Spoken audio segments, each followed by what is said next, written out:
네, 시간이 되어서 이제 두 번째 세션을 좀 시작해 보려고 합니다. 어, 네. 두 번째 발표는 성신여자대학교의 김지영 교수님께서 책무성 정책의 실행과 효과성 평가 연구, 양적 연구 방법을 중심으로라는 제목으로 발표해 주시겠습니다. 김지영 교수님께 발표 부탁드리겠습니다. 네, 안녕하세요. 지금 잘 보이시고 잘 들리시나요? 네, 교수님 잘 네, 들리는데 슬라이드 쇼만 켜주시면 조금 더 네네. 잘 보일 것 같습니다. 네, 알겠습니다. 자, 지금 잘 보이시나요? 네.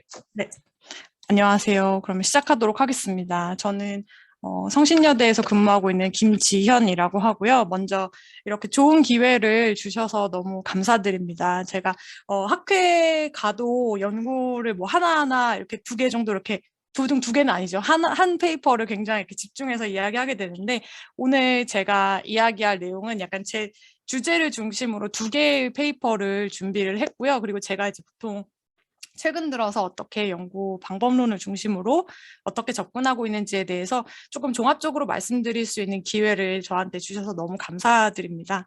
저는 저에 대해서 약간 소개를 드리자면 저는 올해 2년 차로 한국에 와서 교수 생활을 하고 있고요. 그 전에는 이제 미국에서 잠깐 교수 생활을 했었고, 그 전에는 초등 교사였어요. 그래서 교사를 하면서 교육 행정을 석사로 전공을 했고, 저는 원래 질적 연구자였습니다. 그래서 질적 연구로 석사 논문을 쓰고 이제 박사를 가게 되었는데요. 근데 박사 전공은 교육 정책 전공을 했습니다. 그래서 5년 동안 정책을 공부했는데 정책을 공부하면서 또 이제 미국에 있다 보니까 질적 연구로는 먹고 살기가 힘들겠다라는 생각이 들더라고요. 영어를 잘하지 못하기 때문에 그러면 어떻게 하면 잘 먹고 살 수 있을까 고민을 하다가 그럼 양적 연구를 열심히 한번 공부를 해봐야겠다라고 생각이 들어서 제가 양적 연구를 지금도 사실은 질적 연구도 하고요. 그리고 믹스드도 합니다. 그런데 이제 주로 하는 연구는 양적 연구이고 아까 주현준 교수님께서 너무 좋은 발표를 해주셨는데 오늘 제가 말씀드릴 부분도 상당히 포함이 많이 되어 있는 것 같아요. 그래서 책무성 정책과 그리고 이제 양적 연구 방법 중에서도 특히 인과관계에 대한 부분을 어떻게 정책 연구에서 요새 최근에 어떤 식으로 이제 어드레스하고 있는지를 말씀드리려고 하고요.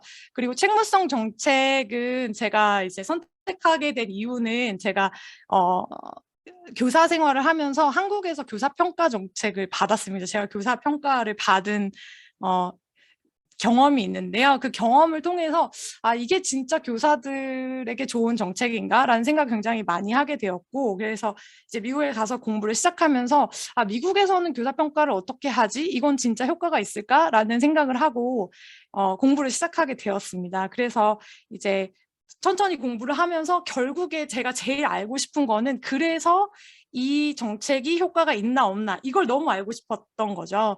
그래서 그 연구를 하면서 이런 정책 연구, 정책 효과성을 탐구하기 위해서는 정말 필연적으로 인과관계를 얘기를 해야 되고 인과관계를 얘기하기 위해서는 정말 여러 가지 연구적인 고민이 필요하구나라는 생각을 하게 됐고요. 그래서 그 뒤부터는 조금 인과관계에 대한 생각을 더 많이 하게 되었던 것 같습니다. 오늘 제가 말씀드릴 내용은 제가 PPT는 영어로 작성했는데요. 페이퍼가 두 개 다 영어이기 때문에 제가 조금 영어가 파워포인트는 만들기 편할 것 같아서 영어로 했는데요. 제가 한국말을 되게 잘하거든요. 영어보다 훨씬 잘합니다. 그래서 한국어로 발표는 하도록 하겠습니다. 오늘 리서치 배경에 대해서 잠깐 말씀을 드리고 그리고 제가 이제 페이퍼 두 개로 바로 넘어가기보다는 이 페이퍼들에서 왜 이런 방법론을 사용을 했고 그리고 어떤 아이디어를 가지고 사용했는지 조금 말씀드리면 여기 계시는 이제 앞으로 많은 좋은 연구를 하게 되실 분들에게 조금이나마 도움이 되지 않을까 싶어서 제가 그 앞에 조금 약간 짧지만 일반적인 설명을 조금 덧붙이려고 합니다. 그래서 그 이야기를 하고 페이퍼로 넘어갈 건데요. 첫 번째 페이퍼는 작년에 이미 논문이 나왔고요. 그래서 아마 이미 공유가 된 것으로 알고 있습니다. 제가 자세한 내용은 이 두 페이퍼에 대한 자세한 내용은 막 그렇게까지 자세하게 이야기는 안 해도 될 것 같아요. 그래서 그 페이퍼를 보시면 될 것 같고요. 오늘은 그 페이퍼의 내용보다는 어떻게 이렇게 이런 페이퍼가 되었는지에 대한 약간 뒷이야기들을 더 들려드리도록 노력할 거고요. 두 번째 페이퍼는 사실 공유는 아직 안 됐는데 이 페이퍼는 지금 억셉이 된 상태입니다. 그래서 조금 있으면 온라인으로 나올 거고요. 그래서 혹시라도 관심이 있으시면 저에게 따로 연락을 주시면 제가 이제 이 PPT 맨 마지막에 제 이메일과 그리고 뭐 CV랑 다 들어가 있거든요. 그래서 이메일로 저에게 연락을 따로 주시면 제가 그 페이퍼를 보내드리도록 하겠습니다. 그 페이퍼는 제가 첫 번째 페이퍼는 이제 교사 평가 정책에 대한 내용이고 두 번째 페이퍼는 대학 교육에 대한 내용입니다. 근데 제가 대학 교육은 잘 모릅니다, 사실. 두 번째 페이퍼는 제가 연구 책임자는 아니고요. 제가 두 번째 어서로 들어가서 제가 거의 방법론적인 부분만 제가 데이터만 열심히 돌리고 이제 첫 번째 리딩 어서가 이제 열심히 페이퍼를 써주신 그런 거기 때문에 내용에 대해서는 아주 조금만 설명해 드리도록 하겠습니다. 제가 아는 선에서. 자, 근데 이 두 페이퍼 다 책무성 정책과 관련이 있어요. 책무성 정책에 대한 내용은 따로 막 많이 설명을 드리진 않을 건데요.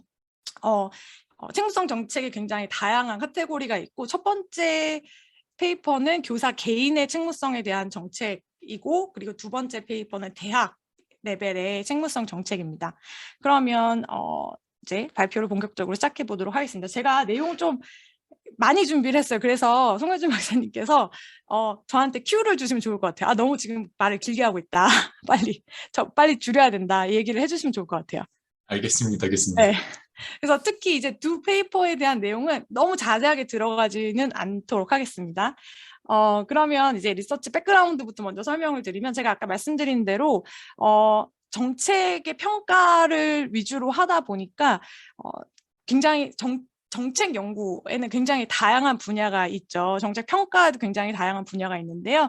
이제 여기 보시면 왜 하이라키라고 표현이 되어 있냐면 가장 기본적인 것이 요구 분석부터 먼저 시작이 돼요. 그래서 가장 기본적인 이 연구, 이 정책 혹은 이런 프로그램이 왜 필요한지에 대한 요구 그리고 그 정책의 디자인에 관련된 평가 그리고 실행과 과정에 대한 평가 그리고 효과성에 대한 평가 그리고 마지막으로 우리가 비용 대비 효과성 저희가 이제 제가 학부 수업할 때 보통 가성비라고 표현하거든요. 그래서 가성비가 있는 정책인가 이런 것들을 평가를 하게 되는데요. 가장 근본적이고 가장 먼저 이루어져야 되는 부분이 요구 분석이고요. 그래서 결국에는 이 가성비 분석까지 올라가게 되는데요. 여러분이 생각하시기에 어떤 정책이 태어나고 어떤 정책이 끝나는 그 전체 주기에서 가장 스포트라이트를 많이 받는 부분이 언제라고 생각하시나요? 네, 지금 답을 못 하시겠죠? 네. 보통 언제 가장 스포트라이트를 많이 받냐면요. 처음에 스포트라이트 가장 많이 받는 것 같아요. 그래서 많은 요구들이 있어서 처음 정책이 생겨나고 입안이 되고 실행될 때 그때가 가장 많은 스포트라이트를 받고 그리고 실제 그 정책이 실행이 되고 정책의 결과를 얻게 되고 평가를 하는 그 부분은 사실 많은 사람들이 관심을 안 갖게 되는 것 같아요. 그래서 이렇게 힘들게 입안된 정책이 실제 실행이 잘 되는지 아니면 그 정말 효과가 있는지 없는지에 대한 연구는 너무너무 중요한데도 불구하고 사실상 많이 이루어지진 않는 것 같습니다. 그래서 저도 교사평가 정책을 공부할 때 교사평가 정책의 초기 교사들이 굉장히 저항을 하고 그리고 실제 실행이 어렵고 이런 부분에 대한 연구는 굉장히 많은데 결론적으로 교사평가 정책이 실제 의도했던 목적을 달성했냐 못했냐에 대한 부분은 그렇게 연구가 많지 않더라고요. 그런데 이제 제가 조금 이따 말씀드릴 이유들 때문에 사실은 뭐 스포트라이트 많이 못 받는 것도 있지만 정책의 결과, 인과성을 분석하는 건 사실 굉장히 어렵거든요. 그래서 굉장히 다양한 이슈가 있습니다. 그래서 그 부분에 대해서는 다음 장에서 설명해 드리도록 할 겁니다. 그래서 제가 오늘 말씀드릴 토픽은 이렇게 두 가지예요. 내용적으로 보면 책무성 정책에 대해서 조금 말씀을 드릴 거고요. 그리고 연구 방법론에 있어서는 그래서 어떻게 하면 인과관계를 설정할 수 있는지 인과관계에 대한 부분에 대해서 설명을 조금 해드리도록 하겠습니다. 네, 그러면 왜 이렇게 결과에 대한 인과관계성을 설명하기가 어렵냐? 그러니까 상관관계에 대한 설명은 굉장히 쉽게 할 수 있지만 실제로 이 정책이 실행이 돼서 정말 의도한 결과를 인과관계적으로 우리가 설명할 수 있다 없다 이건 굉장히 어렵거든요. 하지만 또 정책 평가의 입장에서 봤을 때 이 인과관계는 사실 너무나 중요해서 이 인과관계를 설명하지 못하면 사실 그다지 의미가 없다고 저는 생각을 합니다. 특히 이제 평가에 있어서는.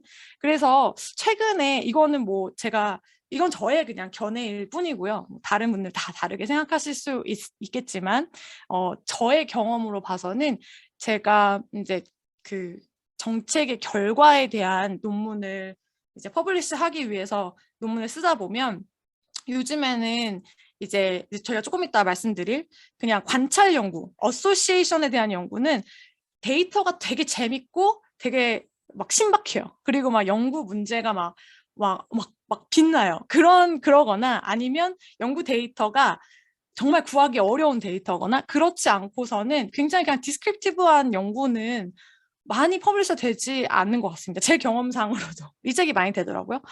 그래서 최근에는 이런 인과관계에 대한 관심이 굉장히 높고 많은 연구자들이 하려고 하지만 사실은 특히 책무성 정책과 관련해서는 책무성 정책의 특수한 것도 있고요. 약간 일반적인 것도 있긴 한데 굉장히 어려움이 많이 있습니다. 첫 번째로 말씀드릴 수 있는 거는 일단 우리가 보통 인과관계를 따질 때 그 프로그램이나 인터벤션 자체가 굉장히 명확하게 정의가 돼야 되는데요. 책무성 정책 같은 경우에는 그 정책적인 요소가 너무 많다 보니까 사실 쉽게 정의하기가 굉장히 어렵습니다. 그래서 예를 들면 교사 평가 정책 같은 경우에 교사가 평가를 받는 그 자체가 실행인지, 그리고 또 교사 평가도 굉장히 여러 가지잖아요. 그래서 교장 선생님이나 동료 선생님들이 교사를 관찰할 수도 있고, 교사가 스스로 자기의 셀프 리포트를 쓸 수도 있고, 학생들의 성적을 가지고 할 수도 있고, 학생들의 리포트를 갖고 할 수도 있고, 굉장히 다양한 포인트가 있기 때문에 정확히 교사 평가를 어떻게 정의할 것인가부터 굉장히 큰 난관에 부딪히게 됩니다. 그리고 또 단순히 교사가 평가를 받는 그 장면만 실행으로 볼 것인가, 아니면 교사가 평가를 받아서 그 결과를 자신의 이제 프랙티스로 이렇게 반성하고 자기의 이제 행동을 바꾸는 그것까지를 실행으로 볼 것인가, 아니면 교사가 다른 사람하고 피드백을 주고받는 그것을 실행으로 볼 것인가, 굉장히 다양하게 정의할 수 있고요. 이 실행 자체가 다양하게 정의될 수 있다 보니까 결국에는 이 결과를 알기도 굉장히 어려운 부분이 있습니다. 그래서 두 번째로는 일단 1번과 굉장히 연관이 있는데요. 그래서 인터벤션이 무엇인가를 알아내기가 어렵기 때문에 그거에 대해서 데이터를 받기가 어려운 거죠. 예를 들면 제가 맨 마지막에 제가 요새 하고 있는 연구의 목록을 써는데요. 제가 요새 되게 관심 있는 부분은 어디냐면 교사와 교장 선생님 보통 피드백을 주기 때문에, 특히 미국에서는 우리나라로 만약에 환원을 한다면 우리나라는 뭐 멘티, 멘토 선생님이 있고, 아니면 동료 선생님들이 이제 뭐 선생님들이 이제 공개 수업을 할 때 수업을 보고 피드백을 주는 그 상황이 있겠죠. 근데 그 상황에 대해서 굉장히 저는 관심이 많거든요. 그래서 어떤 피드백이 교사들에게 가장 효과적인지 이런 것들이 굉장히 관심이 많은데, 아까 지원중 교수님께서도 말씀하셨지만 현장에 가기가 굉장히 어렵고, 특히 이 피드백 상황은 굉장히 사적인 시간이기 때문에 이 데이터를 굉장히 구하기 어렵더라고요. 그래서 지금 여러 가지로 고민이 많은데요. 어쨌든 두 번째로는 진짜 중요한 코어 부분은, 정말 차이를 만들어내는 부분은 우리가 데이터를 얻기가 굉장히 어렵다는 것이 있고요. 그리고 세 번째는 제가 계속 처음부터 말씀드린 인과관계를 설명하기가 어렵고, 아까 되게 잘 말씀해 주셨는데 결국에는 가장 중요한 것은 우리가 어소시에이션 보여주더라도 이 어소시에이션을 다르게 설명할 수 있는 대안적인 설명을 다 쳐내야 결국에 A가 B를 인과관계적으로 관계를 갖고 있구나라고 말할 수가 있는데, 이거를 다 없애기가 굉장히 어렵거든요. 예를 들면 교사평가 정책이 학생들의 성적을 올렸다라고 말을 한다면 그게 진짜 교사평가 정책 때문인지, 아니면 그때에 예를 들면 시험 체계가 바뀌었을 수도 있고요. 교사 평가 말고 다른 정책들, 예를 들면 뭐 커리큘럼이 바뀌었다던가 아니면 교사들의 연수 체계가 바뀌었다던가 굉장히 다양한 다른 정책들의 영향이 없지 않기 때문에 굉장히 어려운 부분이 많이 있습니다. 그리고 네 번째로는 책무성 정책의 아이디어 자체가 정말 간단하게 말하면 정보를 공유해서 지원이 필요한 학교들이나 선생님에게 지원을 더 해주고, 잘하고 있는 학교나 선생님들한테 더 인센티브를 주겠다는 거거든요. 그런데 이 디자인 자체가 평균적으로 모든 사람에게 같은 효과를 주는 것을 우리가 예상하지 않습니다.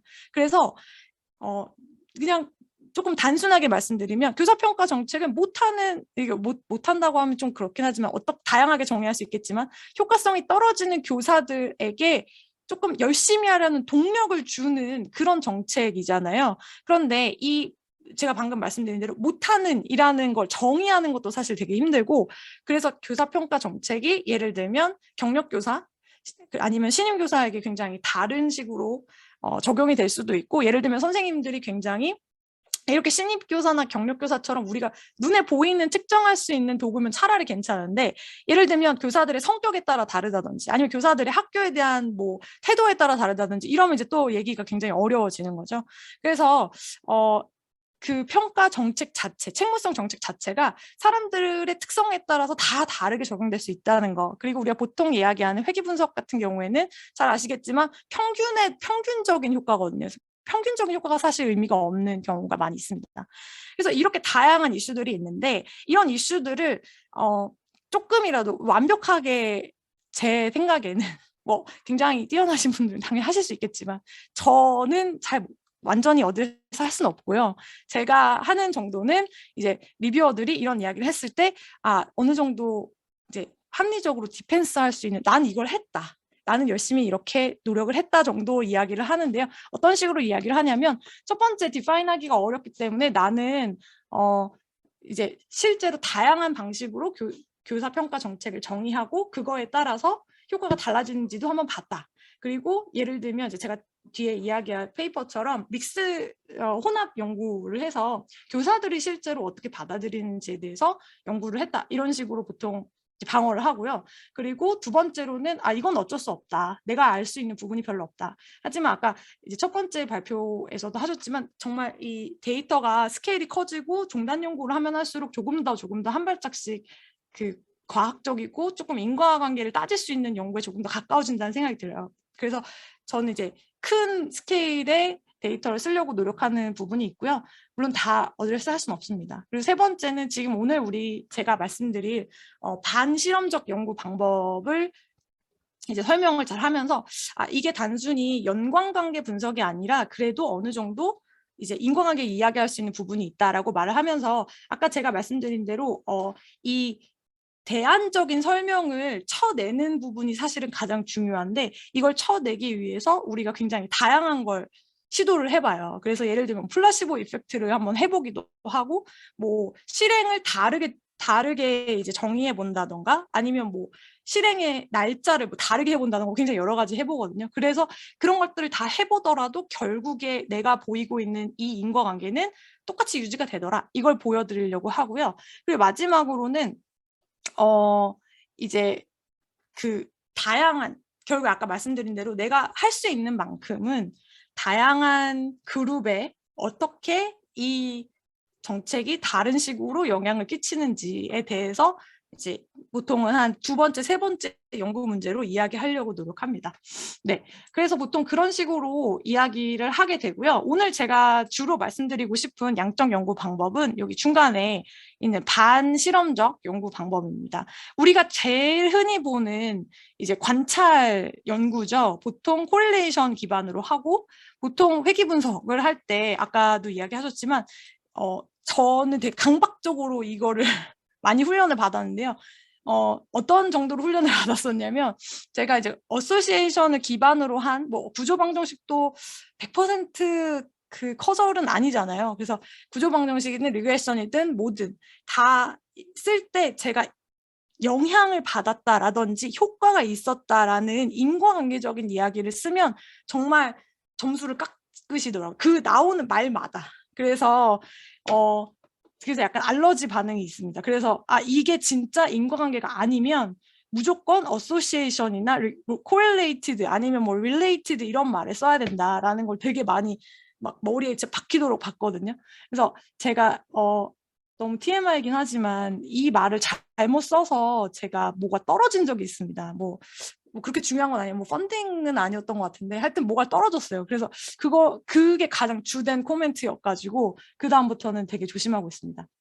어쨌든 그래서 그런 전혀 인과관계를 말할 수 없는 관찰 연구가 있고요. 그리고 다른 극단을 보시면 우리가 흔히 말하는 정말 골든 스탠다드라고 말하는 이제 실험 연구가 있죠. 100% 인과관계를 말할 수 있는 실험 연구. 여기서 사실 가장 중요한 거는 여기 이제 랜덤하게 실험군과 대조군을 어사인할 수만 있다면 100% 인과관계를 말할 수 있습니다. 뭐 이건 여기서는 거의 뭐 회귀 분석 뭐 아무것도 필요 없어요. 여기서 필요한 거는 t-테스트입니다. 그러니까 우리가 만약에 정말 랜덤하게 어사인할 수 있다면 진짜 교사평가 정책이 학생들의 성적을 올렸는지 낮췄는지를 알 수 있는 거죠. 그렇지만 정책 연구에서 진짜 어렵죠. 왜냐하면 정책은 잘 아시겠지만 정치의 영역이기 때문에 어떤 연구자 한 사람, 연구자 한 팀의 결정에 따라서 예를 들면 이 학교는 교사평가를 하고 저 학교는 안 하고 이렇게 할 수가 굉장히 없고요. 그래서 거의 불가능에 가깝다라고 보통 생각을 합니다. 그래서 연구자들이 최근에 가장 많이 쓰고 있는 이제 정책 저널을 보시면 요새 나오는 저널에 나오는 페이퍼들을 보시면 거의 이 방법을 많이 써요. 그래서 우리가 커즈 익스페리멘탈 디자인이라고 하는데 다 똑같습니다. 일단 여기서는 컨트롤 그룹하고 트리트먼트 그룹이 있어요. 그런데 여기서 다른 점은 랜덤하게 어사인 되지는 않았다는 거죠. 이 부분 빼고는 다 똑같습니다. 그래서 그래도 어느 정도 인과관계를 말할 수는 있지만 실제로는 이 인과관계를 증명하기 위해서 굉장히 많은 그래서 페이퍼가 되게 길어져요.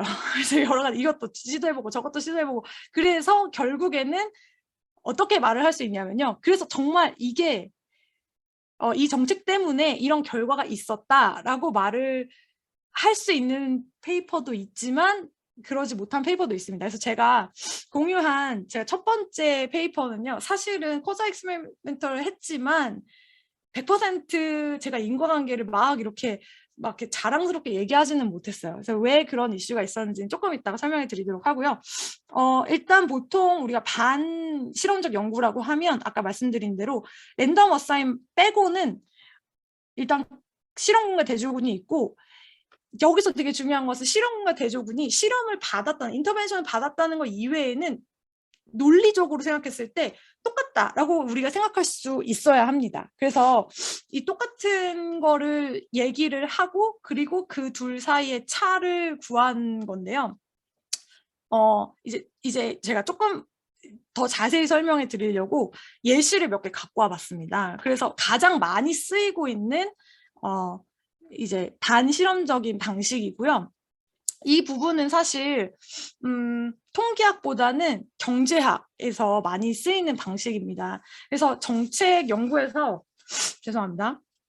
정책 연구에서 왜 이렇게 이런 계량 경제에서 많이 쓰고 있는 방식이 들어왔나를 제가 한번 다른 분들이랑 얘기해 볼 기회가 있었는데 2000년대 초반부터 정책 쪽에 굉장히 교육 경제학이 이렇게 막 떠오르게 되면서 그쪽 트레이닝을 받으신 분들이 굉장히 학계로 많이 나오게 됐던 것 같아요. 그래서 지금은 그런 트레이닝을 받으신 분들이 저널 에디터들이 다 되셔가지고 요새는 특히 정책 저널의 대부분의 에디터를 하고 계시는 분들은 통계학자보다는 경제학자들이 더 많더라고요. 그래서 저도 이제 박사 트레이닝을 받을 때 통계학도 이제 많이 들었지만 이제 주변 교수님들께서 경제학을 많이 들어야 된다. 정책 연구를 하는 사람들은 저도 느꼈어요. 왜냐하면 제 선행 연구에 대해서 아까 말씀 많이 해주셨는데 선행 연구가 전혀 이해가 안 되더라고요.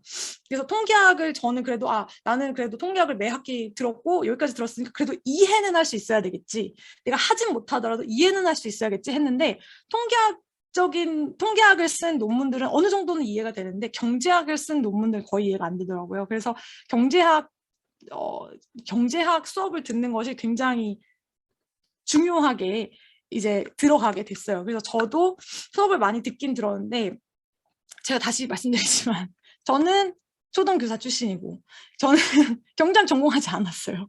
그래서 제가 한 방식은 처음에는 이제 소비자로서 이 내용을 이해하고 싶더라고요. 그래서 이게 제대로 된 논문인지 왜냐하면 이 교육 경제학에서 나오는 논문들은 굉장히 파워가 세더라고요.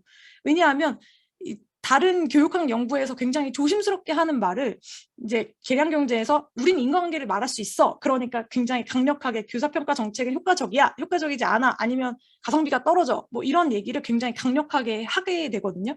한번 그렇게 빵 터지면 교사평가 정책에 대한 모든 페이퍼가 다 그 페이퍼를 인용하게 되어 있어요. 그래서 굉장히 파워가 강하더라고요. 그래서 저도 굉장히 경제학자들이 쓴 교육학 페이퍼를 많이 읽으면서 이 사람들이 정말 방법론을 100% 열심히 다 이렇게 똑똑한 분들이니까 잘 하셨겠지만 나는 조금이라도 이걸 이해하고 싶다라는 생각이 들어서 이제 공부를 조금씩 소비자로서 공부를 하기 시작했고요.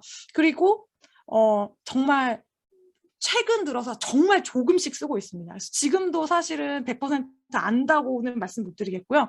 그냥 조금씩 소비자로서는 조금 이제 알 것 같은 부분이 있고 아직도 모르는 부분이 너무 많고요. 그리고 이제 조금이나마 이제 쓰는 방식으로 조금씩 가고 있는 중입니다.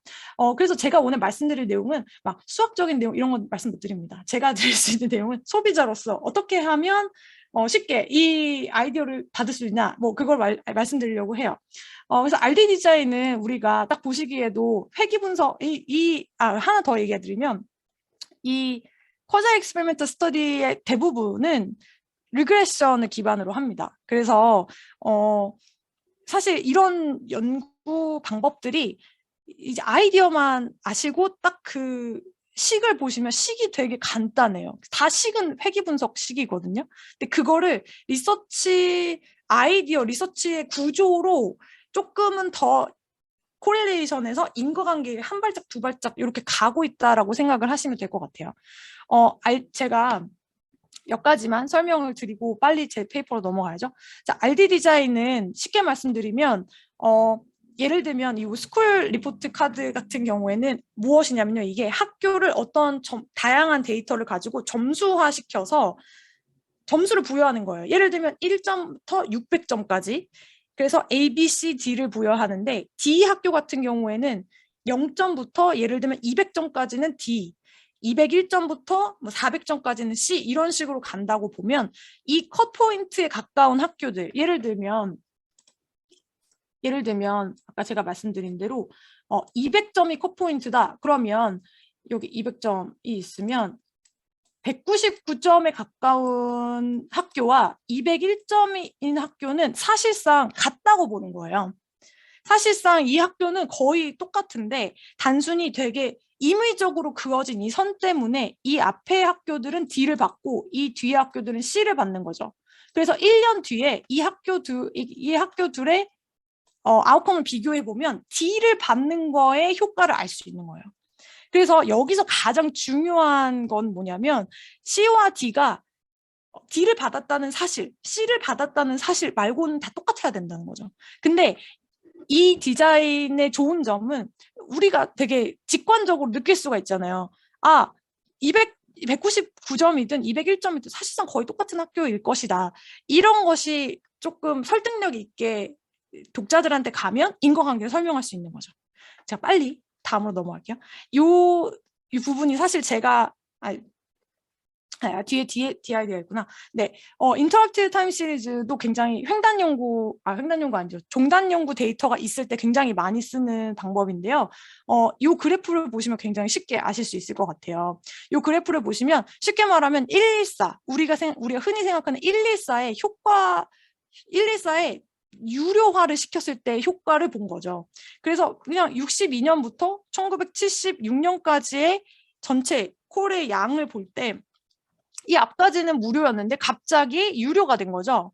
그래서 유료가 되고 난 다음에 갑자기 통화 수가 떨어졌죠. 그래서 예를 들면 우리가 이걸 보고 유료화를 했더니 사용량이 줄어들더라. 이것은 거의 인과관계에 가까운 것 같아 라고 말할 수가 있는 거죠. 왜냐하면 트렌드가 있기 때문에. 근데 여기서 이제 보통 실제로 많이 하는 방법은요. 이런 어떤 정책의 실행 시점이 있고 이 앞뒤의 트렌드를 보는 거예요. 근데 보통 우리가 같은 거를 계속 같이 몇 년 동안, 몇십 년 동안 보통 측정을 해야 됩니다. 그래서 많이 쓰는 거는 학생들의 성적을 같은 방식으로 오랫동안 보통 하기 때문에 많이 씁니다. 이거를 조금 더 특수한 상황이 제가 제 페이퍼에서 쓴 부분이 DID라고 하는데요.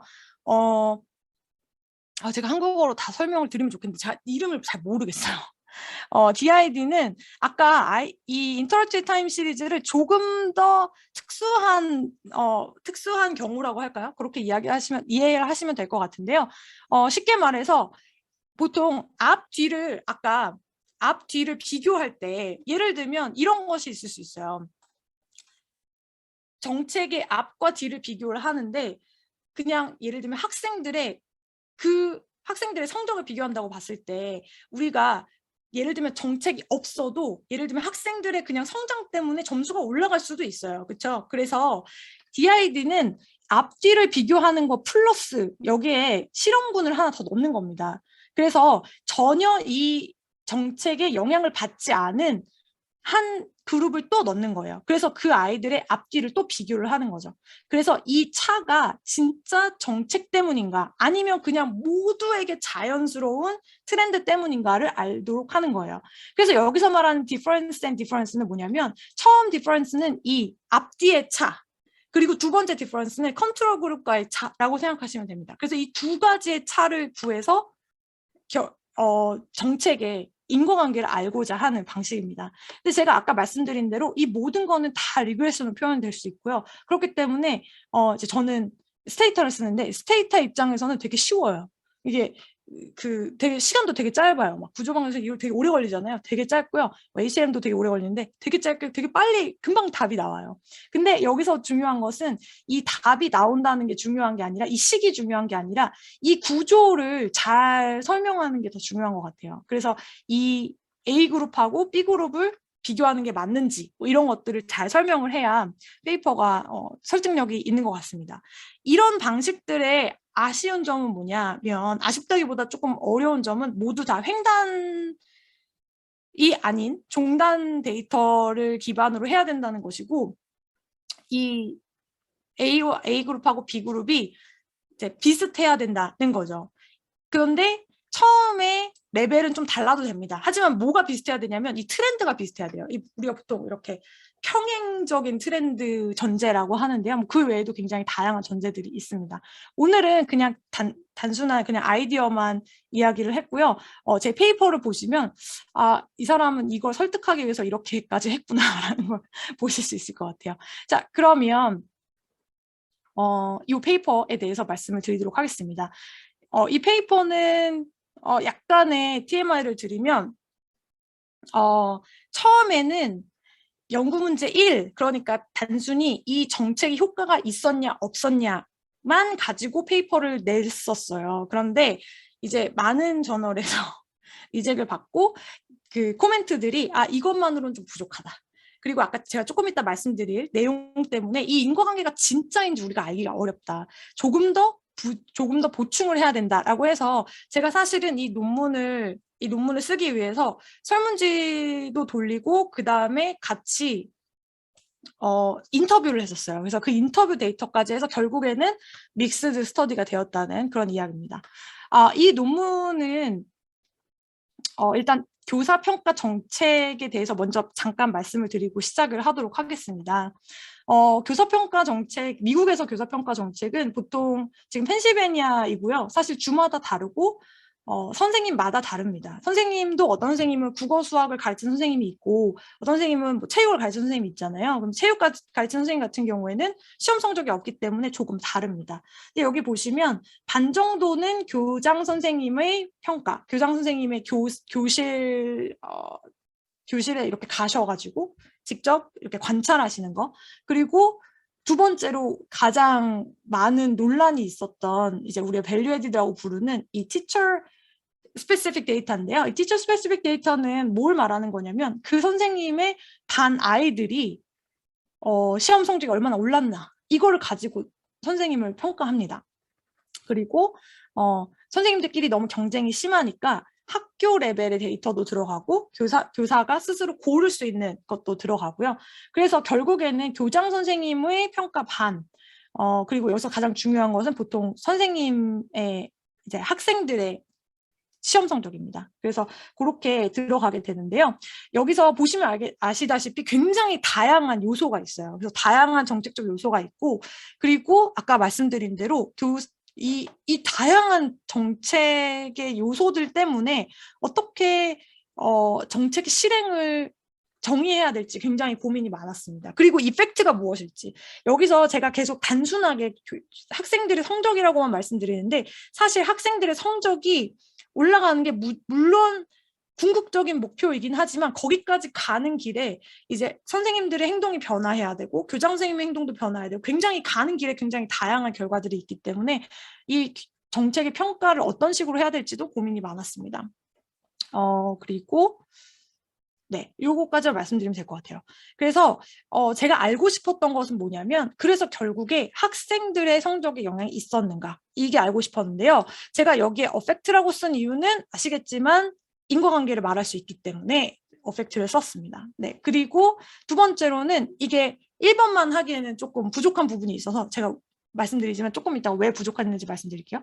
결국에 이게 어떻게 실행이 됐고 그리고 두 번째 또 이 정책이 어떻게 학생들 사이에 교육적인 평등, 불평등과 관련이 있었는지 이 부분에 대해서도 연구를 하게 됐습니다. 그래서 첫 번째 부분은 양적 연구, 반실험적 디자인, 두 번째는 질적인 디자인으로 연구를 수행을 하게 되었습니다. 자, 그래서 제가 어떻게 샘플을 모으게 됐었냐면요. 미식을 말하면 안 되는구나. 네. 네, 제 익명이었어야 되는데, 죄송해요.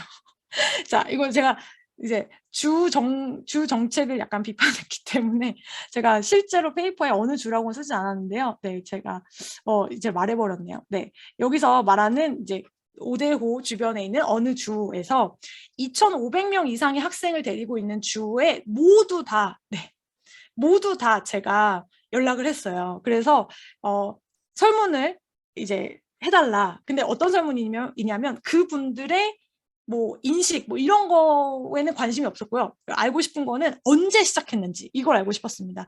왜 언제 시작했는지를 알고 싶었냐면요. 제가 이 논문을 준비하면서 뭘 알게 됐었냐면 이 주는 사실 이제 미국 역사적으로 보면 자동차 산업이 굉장히 발달한 주이고 그래서 노동자의 연합, 그러니까 노동조합이 굉장히 많이 발달한 지역이었어요. 그래서 당연히 교사평가 정책을 실행함에 있어서도 주 정부가 자 교사평가 이제 시작해라고 했을 때 똑같이 절대 안 했더라고요. 근데 이 주도 사실은 사이에 낑겨서 좀 어려운 상황이었어요. 왜냐하면 이 연방정부에서 이제 오바마 대통령이 있었을 때 오바마 대통령이 교사평가 정책을 해야 돼 이렇게 얘기를 하니까 이 주도 하게 됐는데 이 주도 아는 거예요. 이 학군들이 자기 말을 잘 듣지 않을 거라는 걸. 그래서 이 법으로 2011년, 12년에 시작하라고는 했지만 딱히 감독하지 않았던 거죠. 그래서 실제로 실행이 다 학군마다 달랐습니다. 그래서 이 실제 언제 시작을 했는지를 제가 알면 서로 다 다른 시기에 했기 때문에 늦게 한 학군들이 마치 우리가 흔히 얘기하는 대조군의 역할을 하고 일찍 시작한 주가 실험군의 역할을 할 수 있겠다라는 생각을 했어요. 그래서 이제 설문조사를 하게 되고 그 과정에서 또 이제 교육감과 그리고 HR 디렉터 같은 분들을 제가 인터뷰를 하게 되었습니다. 그리고 아웃컴, 결과 데이터는 이건 공공 데이터예요. 그래서 2007년부터 2017년까지 학생들의 성적을 이제 데이터로 하게 되었고요. 그리고 여기서 가장 중요한 것은 제가 아까 고민이 많이 되었다라고 말씀드렸는데 어떻게 정책의 실행을 정의하느냐 이게 되게 어려웠거든요. 그래서 결국에는 어떻게 정의를 하게 되었냐면요. 그 디스트릭이 모든 교사를 매년 평가한 첫 시점. 근데 그냥 단순히 평가를 했다 해서 끝나는 것이 아니라 평가한 결과를 가지고 뭔가를 해야 돼요. 그래서 뭔가는 어떤 게 들어가냐면요. 교사를 자른다거나 아니면 교사를 승진시킨다거나 아니면 교사를 재배치한다거나 이런 것 아니면 교사의 연수를 도와준다거나 이런 것에 계속 한 연간 교사 평가 결과가 쓰였을 때 그때를 제가 이제 교사 평가가 시작된 시점으로 봤습니다. 그래서 그때를 기준으로 해서 이제 연구를 시작을 하게 됐죠.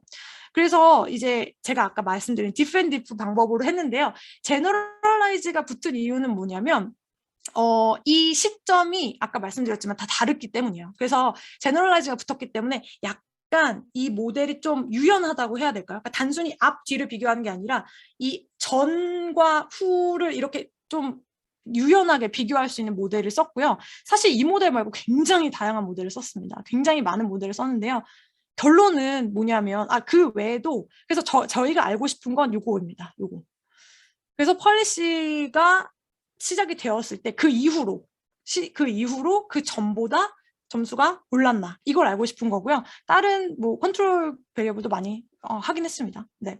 근데 결론적으로는 저희가 요 모델만 해본 게 아니라 이제 로버스트니스 체크를 해봐야 되기 때문에 굉장히 다양한 모델 해봤어요. 인터럽티브 타임도 해봤고 뭐 이걸 조금 바꾸고 뭐 이거를 뭐 더미로 넣어봤다가 뭐 컨티뉴어스로 넣어봤다가 굉장히 다양하게 넣어봤는데요. 사실은 어떤 모델을 해봐도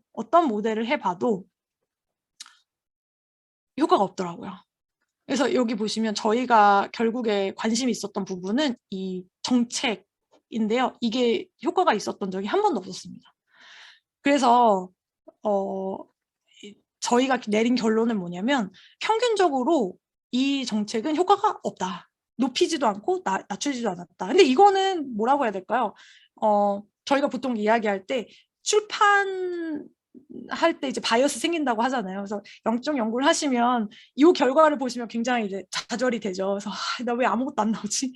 저는 사실 마이너스라도 나오길 바랬거든요. 그래서 마이너스라도 나와야 되는데 왜 아무것도 안 나오지? 막 엄청 고민을 했는데 사실은 제가 항상 이제 상기하려고 하는 그 뭐 명제라고 할까? 상기하려고 하는 그 진술이 뭐냐면 이제 그 유의하지 않은 결과도 중요한 결과다. 특히 정책 결과를 평가할 때는.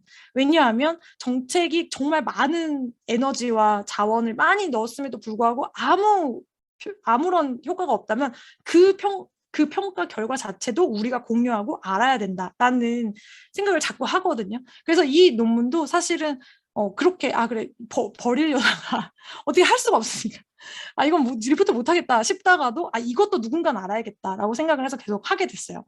그래서 결국에는 평균적으로는 아무 결과가 없다라는 걸 발견을 하게 됐고 그렇다면 이걸 설명하기 위해서 이제 제가 이제 아까 설문조사를 했을 때 굉장히 다양한 질문을 했고요. 그리고 이제 인터뷰도 다양하게 해봤는데 설문에서 물어봤던 게 그렇다면 실행을 어떻게 했냐 이런 걸 물어봤어요. 근데 저희가 이제 결과로 보시면 알겠지만 첫 번째는 아까 50%에 해당되었던 게 교장 선생님의 이제 관찰이거든요. 근데 그 관찰을 할 때 쓰이는 도구가 학군마다 다 다른 거예요. 물론 그렇게 큰 차이는 없지만 예를 들면 데니얼슨 모델이나 아니면 마르자노 모델 같은 경우에는 완전히 다르게 생겼거든요. 그래서 이렇게 다르게 생겼기 때문에 인터벤션 자체가 달랐을 수 있고요. 그리고 예를 들면 이런 것도 다르죠. 교장 선생님한테 트레이닝이 이제 필수였는지 아니면 그렇지 않았는지 이런 것도 다 다르기도 하고 아까 제가 보여드린 건 펜실베니아주의 예시였는데 디스트릭마다 어떤 디스트릭은 교사 평가를 할 때 학생들의 성적에 굉장히 많은 웨이트를 주는 학군이 있었고 어디는 많이 주지 않았거든요. 그러니까 결국에 저희가 알아낸 거는 뭐냐면 인터벤션 자체가 다 달랐구나를 알아내게 된 겁니다. 그래서 사실은 인터벤션이 이 앞에 이거를 우리가 정말 정당화를 잘 시키려면 사실 인터벤션 다 똑같아야 되거든요.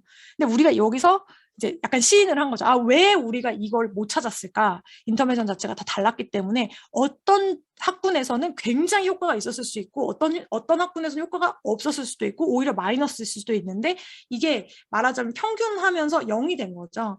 그래서 이제 저희가 받았던 리뷰 코멘트 중에 뭐가 있었냐면 그렇다면 어떤 주에서 어떤 디스트릭에서 이게 효과가 있었는지를 알아내라. 라는 게 있었는데요. 사실 저희가 샘플 숫자가 100개 디스트릭이었기 때문에 사실은 전체 그 주에 250개의 디스트릭이 있었고요. 저희가 그 중에 정확히 기억이 안 나네요. 하여튼 100개면 사실 적은 숫자는 아닌데 더 이상 늘리기가 굉장히 어려운 부분이 있었고 100개 디스트릭을 다 특성에 따라 나눠서 또 양적 연구를 하기에는 너무 샘플 숫자가 작기 때문에 이제 그건 저희가 못한다라고 말씀을 드렸었어요. 그리고 이제 인터뷰 내용을 보시면 첫 번째는 트레이닝의 내용인데요. 트레이닝 내용도 다 다르고 그리고 교사 평가를 할 때 아까 학생의 성적이 들어간다 말씀드렸잖아요. 근데 학생의 성적을 측정하는 도구도 다 다르고 어떻게 교사 평가를 이제 쓰는지도 다 달랐습니다. 예를 들면 A 디스트릭 같은 경우에는 교사가 되게 잘했어요. 그러면 너무 잘하면 $500에서 $750 정도의 인센티브를 줬는데 여기 보시면 $50짜리 인센티브를 준 디스트릭도 있고요. 아예 없는 경우도 있습니다. 그러니까 이렇기 때문에 결국에는 인터벤션 자체가 다 달랐다는 결과가 나왔고요.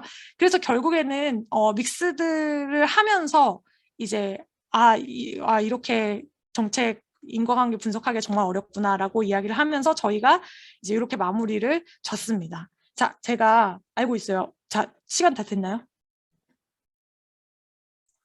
네, 교수님 슬슬 마무리해 주시면 좋을 것 같습니다. 네, 네. 자, 그러면 제가 한 장만 더 얘기해도 될까요? 슬라이드 한 장만. 네. 네, 교수님 천천히 마무리해 주세요. 네, 감사합니다.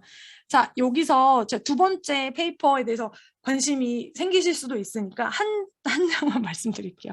자, 이 페이퍼는 뭐에 대한 내용이냐면요. 대학 평가를 할 때 원래는 미국도 그냥 대학의 크기에 따라서 돈을 나눠줬는데요. 이제 퍼포먼스 펀딩이라고 해서 그 학교가 얼마나 잘하는지를 보고 이제 돈을 주기 시작했어요. 뭘 보고 돈을 주냐면요. 학생들이 얼마만큼 그 학위를 잘 따는지, 졸업률, 뭐 이런 것들을 보고 이게 돈을 주기 시작했거든요. 그래서 이 돈을 주기 시작한 이 정책이 효과가 진짜 있었냐, 없었냐, 이거에 대한 논문이고요. 네, 요것만 잠깐 말씀드릴게요. 그래서 처음에는 아까 제일 처음에 말씀드렸던 가장 기본적인 디펜디프 모델이고 두 번째는 이게 학교마다 정책의 효과가 다를 수 있기 때문에 그 학교의 특성을 넣어서 한 번 더 차이를 본 거예요. 그리고 세 번째는 이 정책의 효과가 때에 따라 다를 수 있기 때문에 그 때마다 정책의 효과를 우리가 볼 수 있도록 조금 더 많은 이제 텀을 넣은 거죠. 그래서 이렇게 세 가지 방법으로 해서 결과를 냈습니다. 그래서 여기 결과를 보시면 인디애나에서는 어떤 효과가 있었고 그리고 정말로 대학 특성에 따라서 조금 달라졌다. 이 정도까지만 말씀드리면 될 것 같고요. 네, 여기까지만 말씀드리겠습니다. 네, 죄송해요. 너무 길게 말해서. 아닙니다. 김재원 교수님 너무 감사드립니다. 굉장히 재미있는 계량경제학 수업을 들은 느낌이에요. 교사 평가 정책 그리고 뭐 정책의 효과성을 분석하고 평가하는 것에 대해서 고민해 볼 수 있는 좋은 시간이 되었던 것 같습니다.